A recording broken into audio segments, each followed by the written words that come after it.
Nous voilà au départ du trou numéro 16, par 4, dogleg droit, 360 mètres. Ce qui embête énormément les golfeurs sur ce trou-là, c'est le bunker qui est vraiment en tombée de petit drive en plein milieu. Et on a hors limite à droite tout le long du trou et les mares à gauche. Donc l'idée c'est principalement évidemment d'éviter le hors limite. Donc on va faire une petite balle en draw pour essayer de s'en éloigner et avoir un coup qui sera assez ouvert vers le green.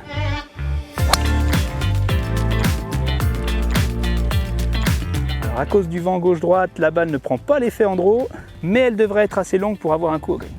Donc on se retrouve avec un coup d'un petit peu plus de 100 mètres au drapeau. Donc ce green là bien protégé par un très grand bunker à droite et toute la partie gauche est en déclivité. Il y a eu un bunker avant qui est maintenant un bunker d'herbe avec une petite approche très délicate. Donc vu la position du drapeau très à gauche, si jamais on lâche à gauche, l'approche peut devenir un petit peu technique. Donc on va jouer un petit peu plus le centre du green pour pouvoir se laisser, quoi qu'il arrive, plutôt un putt.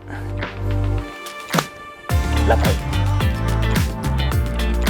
Le rough a refermé un peu la face de club et elle est juste au bord à gauche. Donc on se retrouve juste à gauche du green, à quelques mètres du drapeau. Alors, on n'est pas dans le bunker d'herbe, donc ça c'est déjà pas mal. La petite approche qu'il faut oser accélérer alors qu'on est très près. Mais on va la jouer avec courage et en se disant que ça peut rentrer sur un malentendu.